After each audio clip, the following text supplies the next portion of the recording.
a hush came over the room. Good morning, Unity of Hagerstown. Let's stand and sing our opening song. You're going to like it. Well, I'm saying yes, yes, yes, yes, yes to life. I'm saying yes, yes, yes, yes, yes to life. I'm saying yes, yes, yes, yes, yes to life. I'm saying yes, yes, yes, yes, yes, yes. Woo! Yes to life. I'm saying yes to life right now. Yes, yes. The spirit of love within me is expressing itself right now. The spirit of joy within me is expressing itself right now.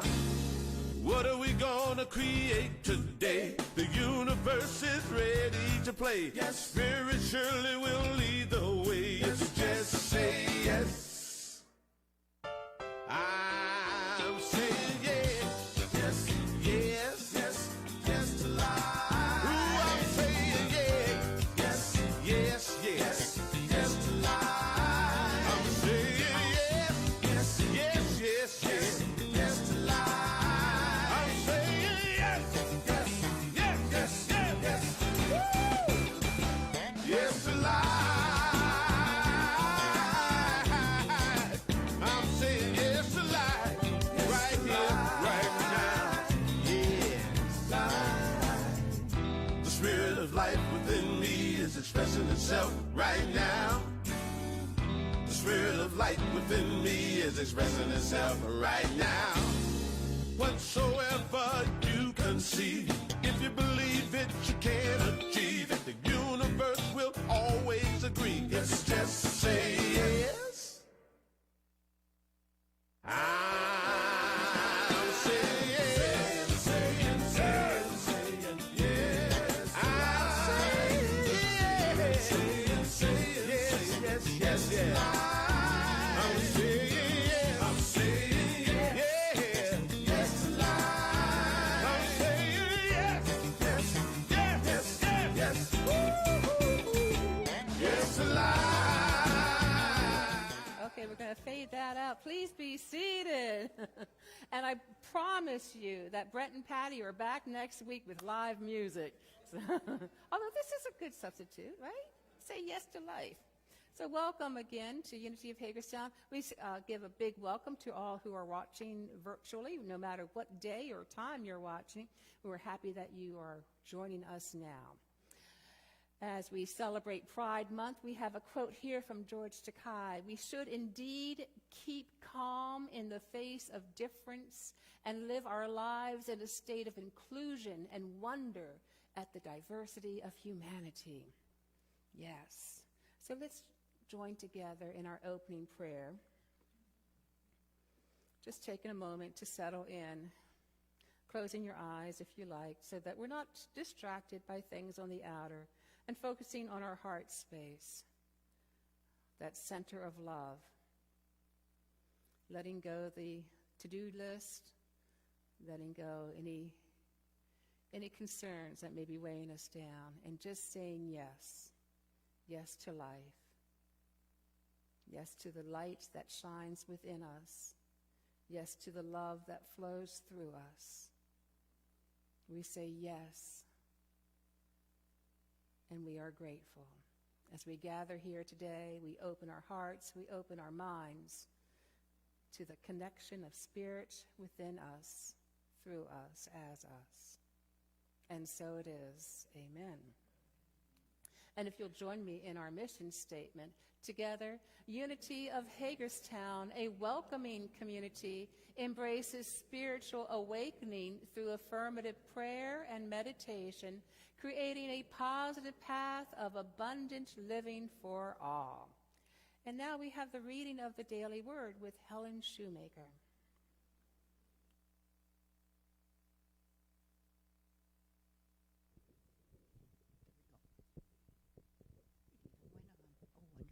Good morning. Today's word is grace. The guiding, healing, harmonizing presence and power of God is everywhere present. Divine grace is mine whenever I say yes to this presence within me. I release any thought that I am unworthy of grace. Nothing I could do or fail to do would ever disturb my divine identity. Grace need not be earned, nor can it be bought. It is inexhaustible. No matter how much comes my way, I can relax in complete trust, knowing that even more will be available as I need it. Grace doesn't happen to me. It expresses through me.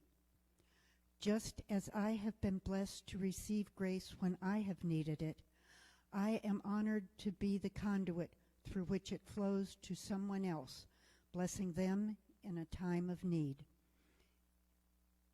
And the scripture is from the second letter to the Corinthians, chapter 4, verse 15.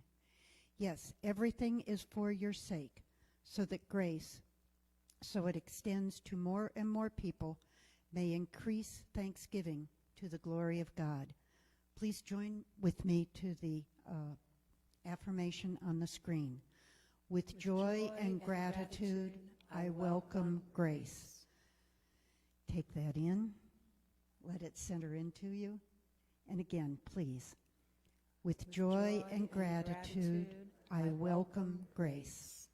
Thank you, Helen. And what a magnificent idea that we are a conduit, and I will add, a conductor of grace as well. Let's join together in another song.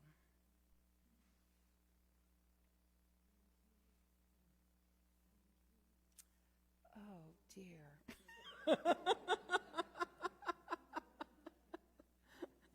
Oh, dear. Okay, talk amongst yourself for a second. Somebody forgot to hit the automatic. No, it's automatic. Okay, we'll try it again.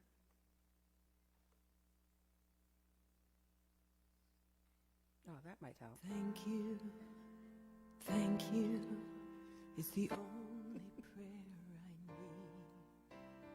Thank you, I say thank you in every word and deed, and with every breath of gratitude for all I'm about to receive.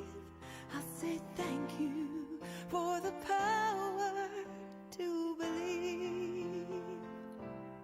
I was asleep, lost in a dream, alone and living without love, without peace, consumed with hunger and doubt. Then with words of grace I awakened, and reality returned.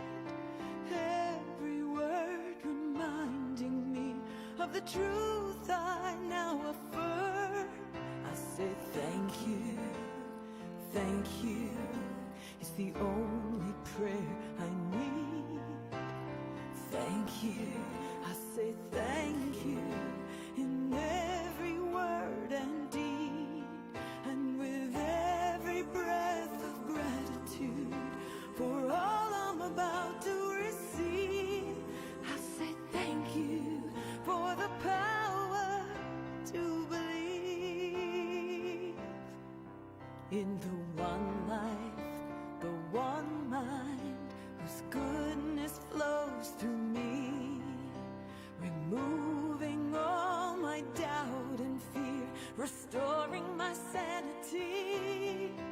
And as much as I believe this truth, so shall its goodness flow. As much for you as it does for me, as faith will surely show. Thank you, is the only prayer I need. Thank you, I'll say thank you in every word and deed, and with every breath of gratitude for all I'm about to receive.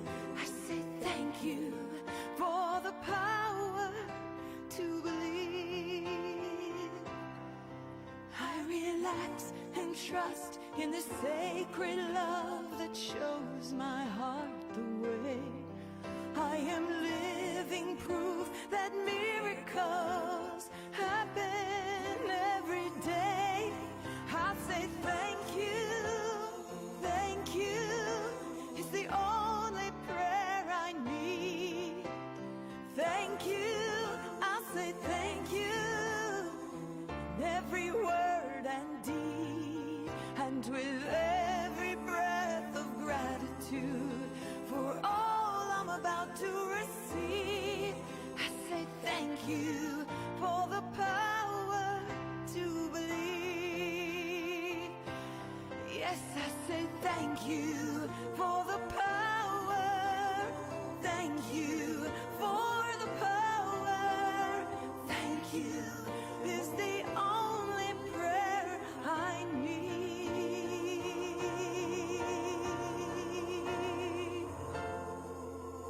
Yes, amen. Now we have an opportunity to greet our neighbor, and before we do that, I'd just like to remind you that this is a greeting, not a sharing of a life story. I know it's tempting, but, and also, if you are a hugger, please make sure the person you are greeting is a hugger too, or else it might be a little awkward for them. And if you are not a hugger, I want you to know you are perfectly free to say, hi. Just put your hand out, hi, or just, hey, if you don't even want a handshake. It's okay. We love you no matter how you want to be greeted. Okay, so let's go ahead and take a moment to greet our neighbors. And while people are milling about, I just want to say hello again to our Facebook friends and our YouTube friends. Please go ahead and greet each other online. How about that?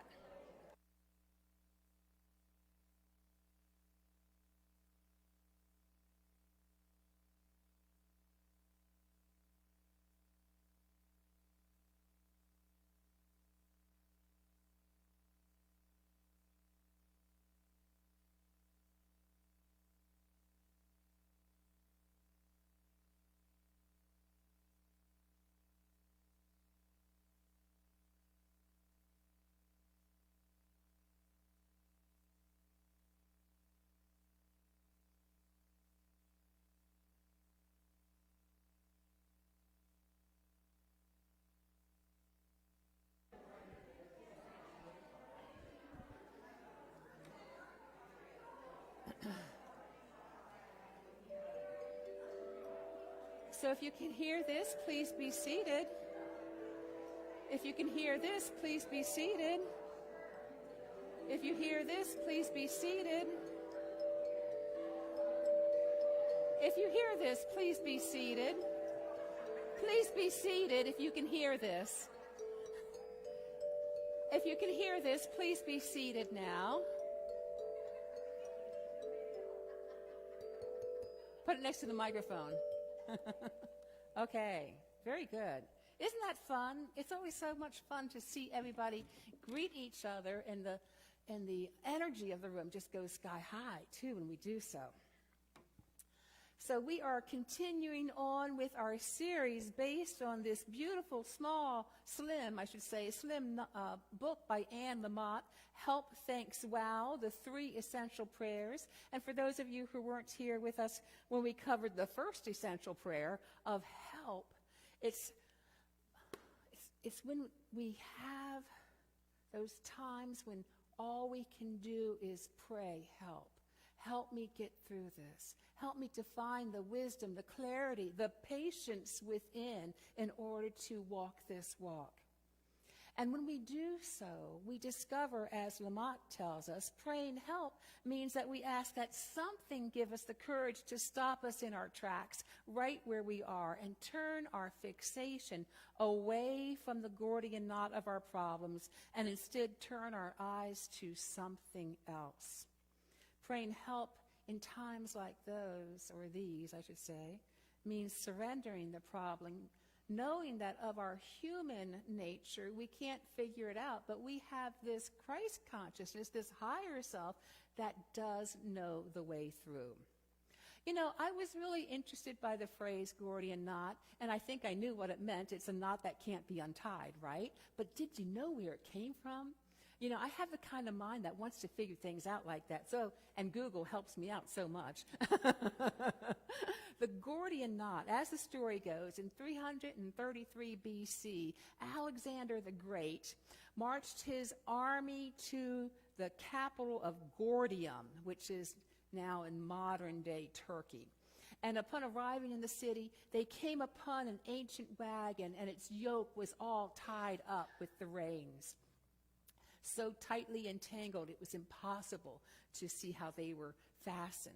And the tradition held that the wagon once belonged to Gordius, who was the father of King Midas, and that anyone who could loose the knots would be destined to become ruler of all Asia. Well, of course, Alexander's ears perked up with that, right? Because he was pretty ambitious, one could say. And so he had this desire to try his hand at loosing the knots. And of course, he couldn't do it. But then he took a step back and he said, you know, it makes no difference how those knots are loosed. And he took his sword out and sliced them. Now, what I got from this in the context of prayer, which is our topic today, is that prayer gives us a different perspective as well. And it can slice through any knotty situation we happen to be going through with that power that it has. That's what prayer can do. So when we surrender the prayer in letting go of control and allowing the Spirit of grace to move in, we can feel a sense of relief. Most of us may even have an audible sigh. Thank God, right? That is a natural reaction for each of us.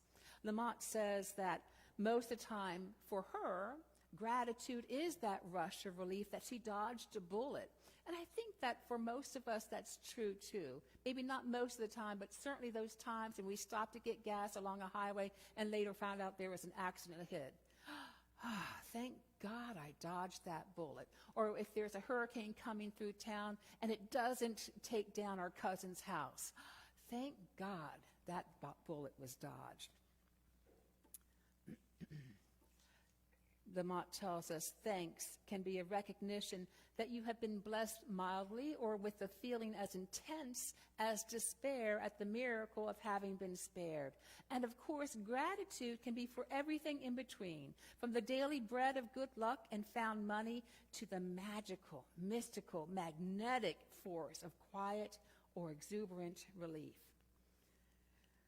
I love that alliteration, by the way.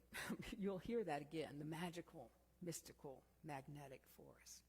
So in the Hebrew scripture, in Psalm 100, it says, "Make a joyful noise to the Lord, all the earth. Worship the Lord with gladness. Come into his presence with singing. Know that the Lord is God. It is he that made us, and we are his. We are his people and the sheep of his pasture.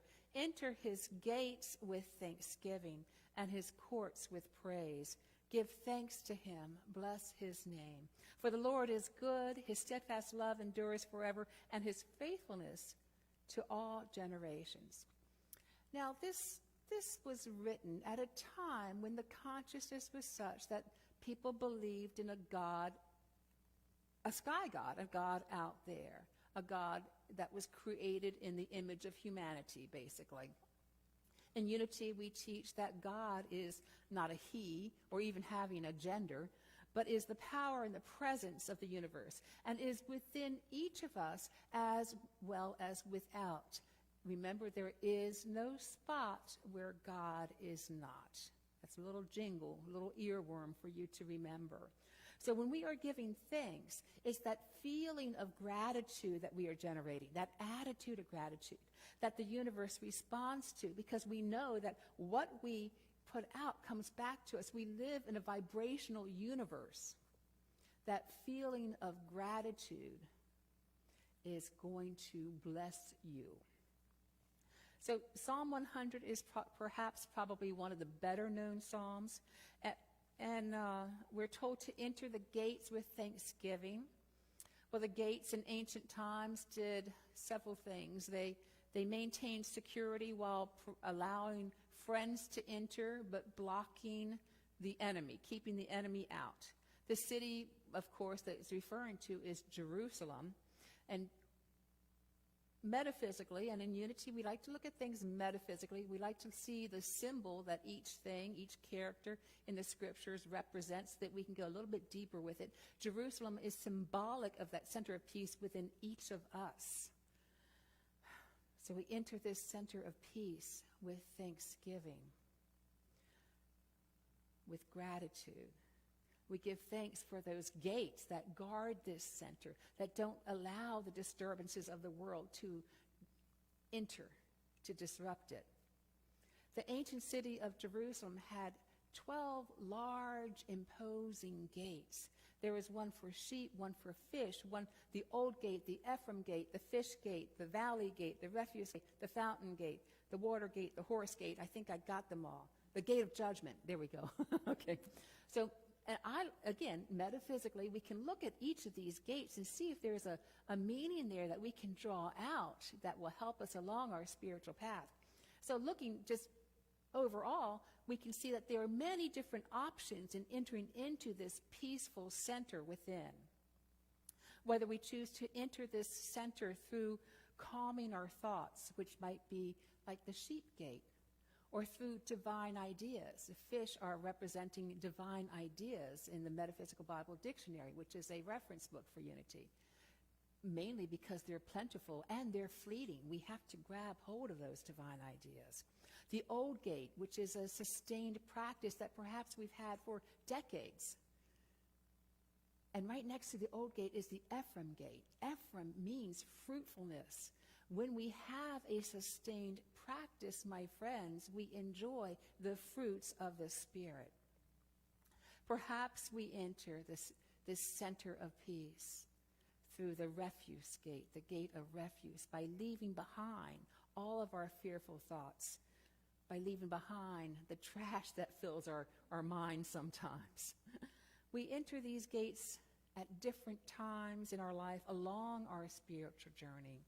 We may work our way to the judgment gate, in which we realize that God has judged us worthy of all good. We are perfect and whole because we are made in that image and likeness of God. We are spirit. Eventually, we may come to the east gate. This is the gate in which Jesus entered the city on Palm Sunday. We enter that gate by knowing the presence of God, by knowing that our Christ consciousness, our higher self, is our true nature. We enter with our hearts singing in thanksgiving, for this is how we are created. As the old hymn goes, I sing because I'm happy. I sing because I'm free. Free from the stories we make up about how we're unworthy or how we're held down by or limited by anything. We are free. We are unlimited in thought. We give thanks for God's enduring and steadfast love, knowing that this love not only surrounds us, but flows through us as us. It is the truest part of who we are. We enter each of these gates to that deepest self with a capital S. The path that leads us to these gates is gratitude. Lamont tells us a lot of us religious types go around saying thank you to God when we find a good parking space or locate the house keys or the wandering phone or finally get a good night's sleep. And while that may be annoying to the people around us, it is. It's important because if we are lucky, gratitude becomes a habit. If you have not yet picked up the habit of gratitude, I encourage you to do so now. Now.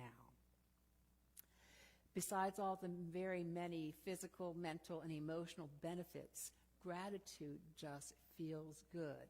And I believe it does because we are being our highest and best self when we are thankful. But what about those days that life doesn't go according to our plan? When it just sucks. 1 Thessalonians tells us, in everything give thanks. But now notice it doesn't say for everything. That would be impossible, I believe. But in the midst of everything, there can be found some ray of light, some hope, some good, even if it's the smile of a stranger, the comfort of a hug, the breath that you are breathing. In everything, we can look for the good. We can look for God and find it. The kindness of a stranger, the beauty of a strawberry moon. And yes, it may be a stretch at times to find that good. There may not appear to be anything for which to be grateful. And we need to honor those times of grief and hurt. We need to pay attention to those feelings. And then we might be able to catch a glimmer of hope. That's when we say, thank you for lifting this corner of the curtain so I can see the truth. Maybe just for a moment, but in a way that might change my life forever.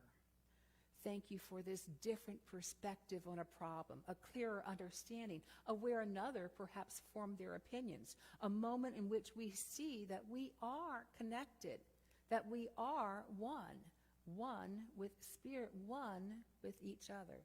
Now, I'm sure you've heard the story before of a traveler who goes to town. He comes to a new town and he sees a wise woman and he asks, what are the people like in this town? And the wise woman asks him, what were they like in the town where you're from? And the traveler said, oh, they were mean-spirited. They were greedy. They were ill-tempered. And the wise woman said, well, you're probably going to find the same here. And then, coincidentally, another traveler the next day comes into town and comes across the very same wise woman and asks the same question. And she, again, responds the same way and says, well, what are the people like in the town where you're from? And this traveler replied, they were good-natured, generous, loving. And the wise woman said, you know, you'll probably find the same here. This story reminds us that our habitual filter that we see life in determines really our level of gratitude. Most of us, I believe, walk around with the survival brain activated because we all are having a bit of stress in our lives most of the time. And that's what activates that survival brain. And that's also what puts in the negativity filter, if you will. We begin to notice the flaws in other people. We begin to notice the flaws in ourselves. And this is really in an effort to protect our hearts in a kind of twisted way. So as I said, stress brings this out more prominently. But we can learn to activate the frontal cortex, which is the more recently evolved part of the brain. And it's designed for social connection. It's designed for social behavior. It's when we shift that perspective, change the filters from which we see life, then there can be a mindfulness and a kindness present.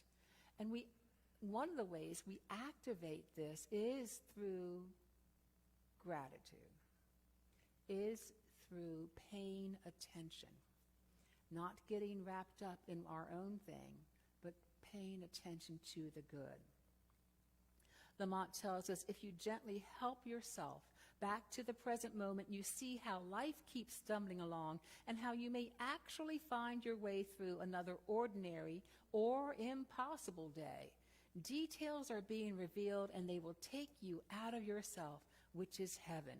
And you will have a story to tell, which is salvation that again and again saves us. Stories to tell or hear, either way, it's medicine, the word. Back to the present moment, not worrying about the future, not reliving the hurt of the past, that present moment in which we see or understand a bigger picture, that aha moment, that is heaven. And we are saved through our stories, the telling, the sharing of stories. And I believe it's that connection we understand when we hear another story that they're just like us, or we have something in common, We form that connection to a greater degree. And it saves us from falling into our own thoughts over and over again. It saves us from that hamster wheel in the mind. It saves our hearts from becoming stone. Gratitude begins in our hearts and then dovetails into behavior. It almost always makes you willing to be of service, which is where the joy resides. It means you're willing to stop being such a jerk. When you are aware of all that has been given to you in your lifetime and in the past few days, it is hard not to be humbled and pleased to give back. Gratitude and generosity are connected. Gratitude moves us to give back, and wondrously, miraculously, you might say, when we start giving back, whether it's financially or through service or even just being there for a neighbor, we get back in touch with the joy that is within. Gratitude and generosity both bring out the best part of who we are, the truest part of our nature, that loving, kind self. Lamont says you breathe in gratitude and you breathe it out too. Once you learn how to do that, then you can bear someone who is unbearable. When we go from rashy and clenched to grateful, we sometimes get to note the experience of grace in knowing that we could not have gotten ourselves from where we were stuck in hate or self-righteousness or self-loathing, which are the same thing, to freedom. Lamont continues, the movement of grace in our lives toward freedom is the mystery. So we simply say thanks. Something had to open, something had to give, and I don't have a clue how to get things to do that, but grace did. Thank you. Join with me in our affirmation. Together, I am sustained and uplifted by the ever-present grace of God. We're going to move into a time of meditation. This will be begin with a guided meditation followed by a period of silence, and then we'll come out of it with a song. So go ahead and adjust your position if you haven't already done so that you're comfortable. Begin paying attention to your breath. Noticing the inhale and the exhale. And if you like, go ahead and lengthen it. Lengthen the pause in between. Lengthen the exhale.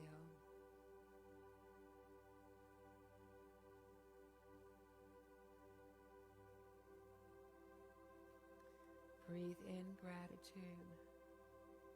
Breathe out gratitude. I invite you to bring to mind a person that you love and appreciate. Breathe in gratitude. Breathe out gratitude. It's not enough just to take it all in. We have to give back.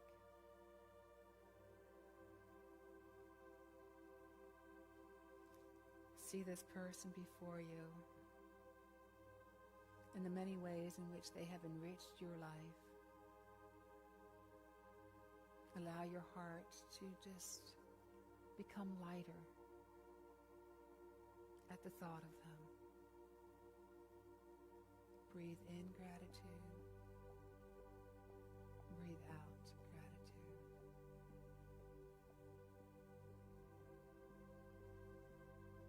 And then I invite you to bring to mind someone for whom you may have neutral feelings. Maybe it's the barista at your favorite coffee shop. Maybe it's the librarian. Maybe it's your neighbor. And just picture them before you. And open yourself to that movement of grace, which is that mystery. In seeing this person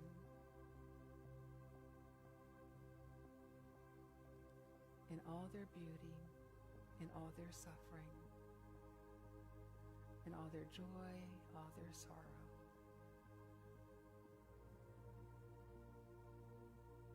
see this person with the light shining as they are. Breathe in gratitude. Breathe out gratitude.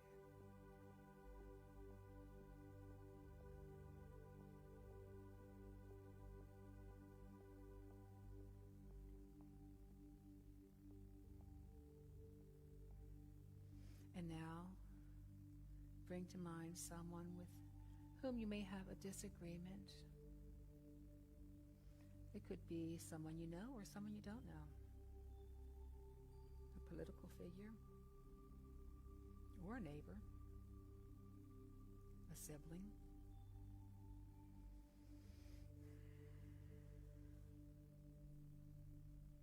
And know that the activity of the Spirit of grace within you is at work here and now, opening your eyes to see something that perhaps you haven't seen before in this person before you. Opening your mind to the idea that the Spirit of God is within them.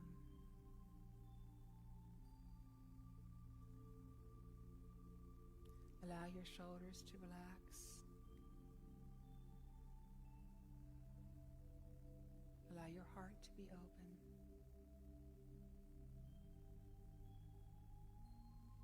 Breathe in gratitude and breathe out gratitude, directing it to this person.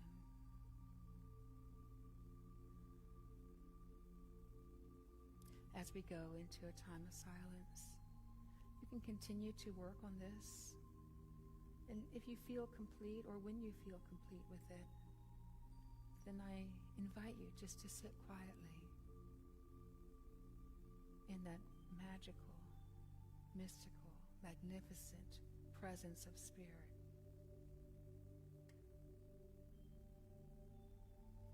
Sit quietly in that Spirit of grace.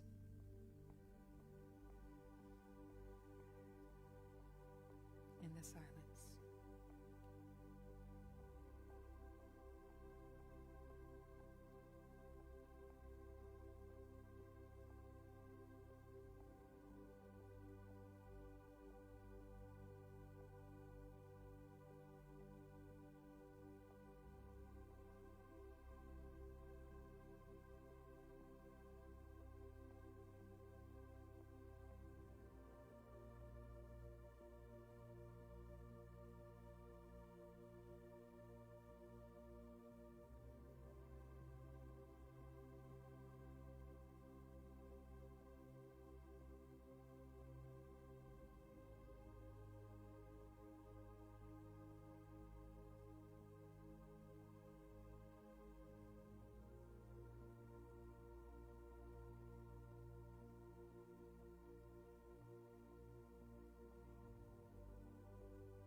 And as we continue to sit quietly, restfully, let us give thanks for this time of communion,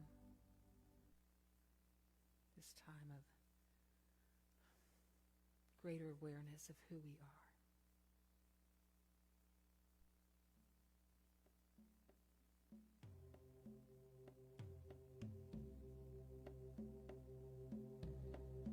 As the rose turns to the sun, so my heart turns to you.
I invite you to join with me in our offertory prayer together. Divine love through me blesses and multiplies all that I have, all that I give, all that I receive, and all that I am. Thank you, Mother, Father, God, for the abundance in my life. And as we take the offering, we'll have a song too. Thank you.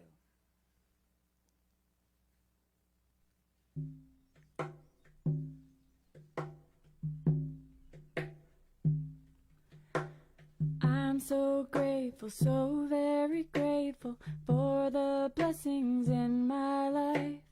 I'm so grateful, so very grateful. I am feeling so blessed. I'm so grateful, so very grateful for the blessings in my life. I'm so grateful, so very grateful. I am feeling so blessed. And as I'm giving, I am receiving, and I'm feeling the love that is. And love is everything, I'm one with everything. I am feeling so blessed. I'm so grateful, so very grateful for the blessings in my life. I'm so grateful, so very grateful. I am feeling so blessed. I'm so grateful, so very grateful for the blessings in my life. I'm so grateful, so very grateful. I am feeling so blessed. I am feeling so blessed. I am feeling so blessed. Okay. So we have a few announcements of upcoming events. Our small group discussions based on the book that we're going through, the Help Thanks Wow book by Anne Lamott, meeting once a month for June, July, and August, start this week. If you haven't signed up, there are 2 different dates. You can meet on Wednesday evenings at Jan and Mary's house. You know, I said that one time, Jan and Mary, and someone said January. So let me repeat that. Mary and Jan's house at 7 p.m. or my house on Thursday evenings at 5 p.m. Now, I am really partial to potluck, so I'm turning mine into a potluck. Okay, potluck supper. And Jan and Mary will be providing snacks. So please sign up so that we can know how many to expect. And that will be once a month, like I said, June, July, and August. And then on June 17th, the town of Hagerstown is actually celebrating Juneteenth with a unity walk. This has nothing to do with Unity of Hagerstown other than that we can participate, you know. So if you are desiring to join me in that unity walk, meet at University Plaza at, let's make it 9:45, because the walk starts at 10. And then the same day, we have a fantastic summer solstice celebration in dance. If you were fortunate enough to be here when Candace Tritch came with Dance Alchemy, was it last week? Yeah, last week. Then you know how much fun that can be. She choreographs a dance so that even beginners coming into the workshop can learn it, and it's just a blast. You don't have to have any dance experience. You don't have to have anything. Any range of motion is fine. She'll be doing a Hawaiian-inspired dance. The day includes meditation, visualization, and of course, learning the steps to this dance. If you can move, you can dance, is what she says. That is a $20 fee for that. Our 3rd Wednesday of June is our last healing share, sharing Reiki and other practices after the service for a love offering. That's the last one for the summer. We'll pick it up again in the fall. And on the 21st, which is the actual solstice, we have a fantastic event with Jim Thomas. You may know him. He's been here before with a large group.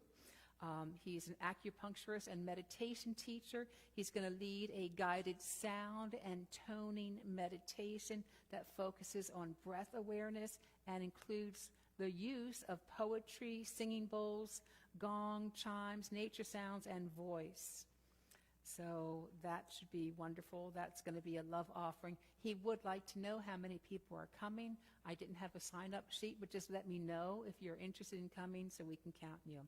And then on June 25th, we have a potluck in honor of our dads. So bring your dad's favorite dish. And if you don't know what that is, just guess, or just bring one of yours. It doesn't really matter. And we'll have a great meal after the service on the 25th. And then Tuesday ongoing is yoga. Saturday ongoing is walk and talk. We're meeting at Cushwa Basin. We're walking, we're talking. We don't go very far, but we say a lot, okay? Okay. Yes, Brenda. Yes. 7 p.m. Yeah, it's on the handout for the June events, and there's a separate flyer as well for most of these events out in the foyer. Okay? Okay, so at this time we're going to say goodbye to our virtual friends. We're so glad that you joined us. We love you. We appreciate you. We are grateful for you and all that you do and contribute to Unity of Hagerstown.